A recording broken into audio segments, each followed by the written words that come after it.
even you're baiting parry after spamming bubbles, right? So you're waiting for him to press the parry button. You miss, you're in parry lag, and it's like, you know what? I'm gonna come sliding in with an up strong. Nothing you can do about it, and you're just dead. You're flying.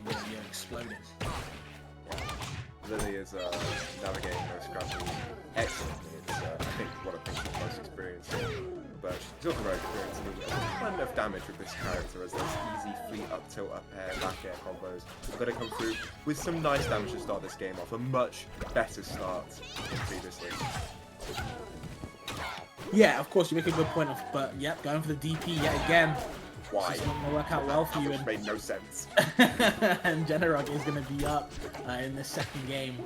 3 stocks to 2, barely taking any percent. This is good, but can you build the damage though? That's the only thing, the main thing. Can you maintain this lead, or you're going to give Lily a way to come back in? Again, you got to shut that door tight. Please, put a lock on it. Jesus, I was scared. The nice mix of Genarog looking to grab, then extend it with the wind chime, but unfortunately Lily's wise to his tricks, doesn't get caught out. Genarog is a little bit of percent, but it's still a brilliant start so far. Genarog not eating up strong there either. I thought for sure that was meant to be an up strong instead of up tilt from Lily, but no, nothing just yet. F strong comes out, as she does when she starts across that puddle, but Genarog looking very, very clean with it right now, looking like he knows sort of the game plan, he knows the tips and tricks, he's read the guidebook, and he's studied very well so far.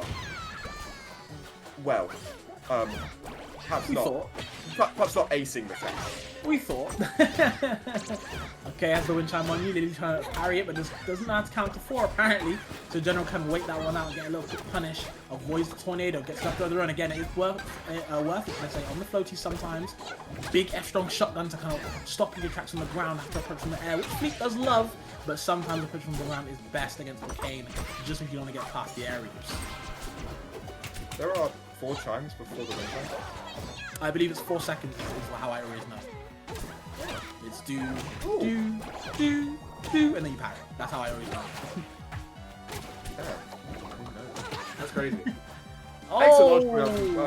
Excellent knowledge of advantage state from Lily as she gets an up throw back air, doesn't quite lead to the kill like I think that he was hoping, but still it's good percent. She's spamming down tilt on that shield, but she's gonna get caught out. Fleet, one of the few characters with excellent get off me tools out of shield, like really excellent get off me tools out of shield that can get rid of that pressure, as Lily is trying in every way to get rid of the stock. We saw the special promo, but Genarog is not failing where others did. He is wise to the tricks. Lily goes for that sort of droplet immediately getting onto the stage. Up B, doesn't quite find its mark with the back air. Will 111 on this Orcane. Can she do it? You can definitely do it. She can make the comeback, of course. Orcane does rack up damage like no other. And you can get the early kills even on the stage in the last one. But Genarog is very, very stationary in the way they're playing. Just very rigid and making sure you know what you can't pass this line. And there is that net just there stopping in your tracks. Talk about rigid, but straight smooth gameplay for sure from Genarog. Taking that second game. Even it up, Jude. Even it up. Yeah. We got game on. We got game set.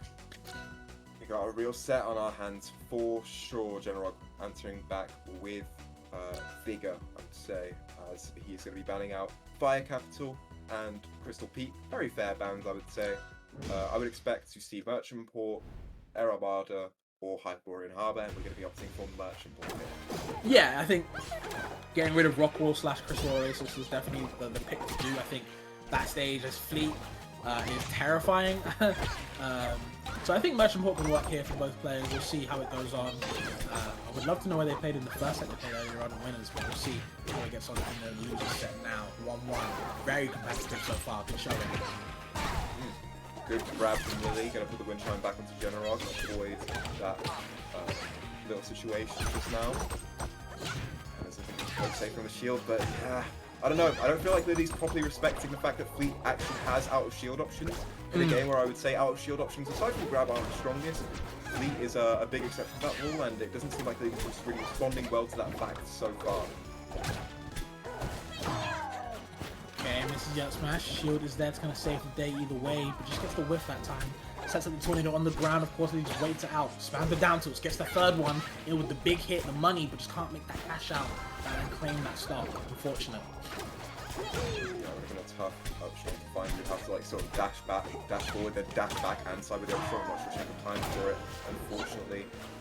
Genarog giving out all the time in the world for his own confirms, though he's getting some nice little percentage, and this is where F-tilt and back air are the money makers. They are easy, they are simple, they are clean. Instead of his down throw up air, also a brilliant button. A little bit less used by fleets nowadays. It used to be like, I think, spammed in the very early days of Easy 2, but it's still fantastic. And so is that down strong. That's, I feel like, it's been the same since day one. It has always been broken. Yeah, it's just a crazy move along the line. It's a crazy sequence. Okay. I love Lily's advantage state. I know it can get really annoying playing her, but if we're going to be respectful and honest, I think Lily's advantage state of Orcane's is second to none when I watch it recently, man. It's a lot of kind of just catching on the platform, guessing, and the back air placements have been nuts all today. Yeah. I'm a big Orcane fan as well when it comes to advantage, but I think Lily absolutely shines in these advantages. No, absolutely. But unfortunately, Genarog's just shining a little bit brighter. He's looking like a little bit of a bigger star at the moment because he is not letting up, and he is clearly leading at the moment. Any sort of conversion, any sort of back air, F-tilt, up air will do it, but Lily's going to look to snatch that stock right back. No puddle though. Doesn't get him off stage, which is back on. That was Genarog's chance to kind of take advantage of it. Now Lily's right back in with another forward air off the ledge. Genarog not ready to parry it. Just gonna settle and shield, and if you just give in Orcane shield all the time, well, you know grab's coming up next, and it's never a good time. There's the up there and the up air as well. Nearly killing. Staying alive though, no down strong. Genarog just waiting, good patience. Genarog not ready to react to that puddle there, and Lily instead gets a down throw down strong. You can get some confirms out of down throw on these floaty characters actually, so that's really good recognition from Lily, who doesn't tend to opt from down throw at all, but that was a brilliant setup there as she has claimed a lead out of nowhere, I would say. And I think a big reason for a big culprit in that situation was Genarog's sort of overuse of fair. I know that fleets have been sort of not downplaying that move. They're not as keen on it anymore because of the way it can get floor hugged and the way it doesn't really, apart from off stage, lead to massive conversions. Like I think maybe like lower nairs further away or back airs or up airs would be a little bit safer instead of a move that isn't necessarily giving you any massive sort of advantage, especially around 150. But still, Genarog has fought his way back into this game after having that lead snatch from him. He is doing alright, 92%, getting rid of every single droplet before it can become a problem, before it can be bubbles, has led him to a little bit more damage from the corner. But beware bubbles from the corner, man, beware floating above those, that's dangerous, and so are those conversions from Lily. Holy God. The way she's able to just pick out stocks like that, man, it is piling on the pressure and just an easy down tilt, usually on the down up strong onto the fast waters, but with the floaties that fly up high, we can fly up high with you, man. I got the blowhole with that up there to get you out of it, man. Crazy. On Cascone in the Twitch chat has said Electric Wind Godfist, presumably that counter, which I find quite funny. Not quite on the level, I would say, but you know, pretty close, especially in this implementation, especially with how much Orcane's been using that move. And we have gone to Hypermarine Harbour. I'm surprised, I'm not going to lie. This is a very low ceiling stage, and we've seen Lily kill a lot off the top in this set so far. But I know that Genarog is also a brilliant pilot on the stage, and in particular, in terms of recovery, it's kind of really annoying to edgeguard free on the stage. If you can't catch her while she's all the way out, then she gets underneath the stage and she does whatever the fuck she wants. She does not care. And then she puts you on the stage, and she rains arrows down on you from above, somehow through a solid surface. It's really annoying. Yeah, it's kind of wild, I'm not gonna lie. Just to have that kind of power in your hands. You know she comes on really strong Lily-wise, so we're gonna see if Genarog can kind of handle it. This is Genarog's kind of chance to see if they can do anything, but just doesn't look good, Zanati. Honestly, it doesn't look good. Line off the top, man, to those bubbles once again.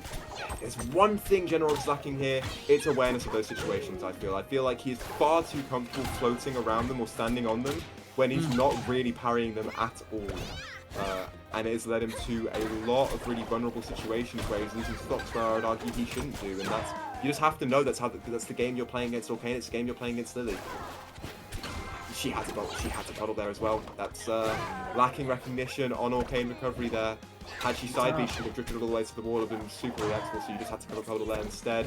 Genarog's having to go again, around again, for an edge guard. It just keeps going, but nothing is significant is happening. Finally, a catch on a very aggressive up B. Lily has shown her hand a few times with that. Genarog gets that stop, and he doesn't have a mountain to climb, thankfully. Yeah, luckily that when they did lose their stock, they weren't actually taking too much damage on the run back. They were doing a good job of evading. I think Genarog's defense actually in EU is actually some of the best, especially when they lose a stock. They're very good at kind of holding their own, not taking too much damage, really getting their game plan started. But Jesus Christ, again, you talked about yourself, Zanati, that going to these lower blast zone stages, these lower ceilings as a floaty must be terrifying. Yeah, I can't say I fully understand it. I don't really think it's just hit, and so far it is not worked out. Genarog is dying as zero, as Stonkascone would say, and it is not looking fantastic at this point, just getting caught out by F smash after F smash after F smash. And the percentage rack is just down for F smash over and over, man. It's true, yeah, on fleet it's true. And in a game with no scaling, it's like, you know what, I'm gonna keep doing it, because why not? There's no need to do anything else, I can just keep doing the same option. Nothing Genarog can do to kind of get over it, and this might be it. Tonight is looking curtains. Might be end of the show right there, and yes, it is. Down strong to take it off the side. Doesn't even need the low blast zones, the low ceilings. Lily is going to get the run back against Cone and take the second set over Genarog today with a 3-1 victory. Well played. Well played, very well played, and I'm sure you'll be happy about that. Another chance to go up against Cone with the first set ending as wildly as it did. There are definite ways for her to improve there, and I feel like maybe even improved upon her first set with Genarog there. That was quite dominant by the end of it, all things considered. I feel like she's really getting to grips with how to play a lead. I feel like she's always been good at it, but that was just, to me, excellent. Yeah, for sure.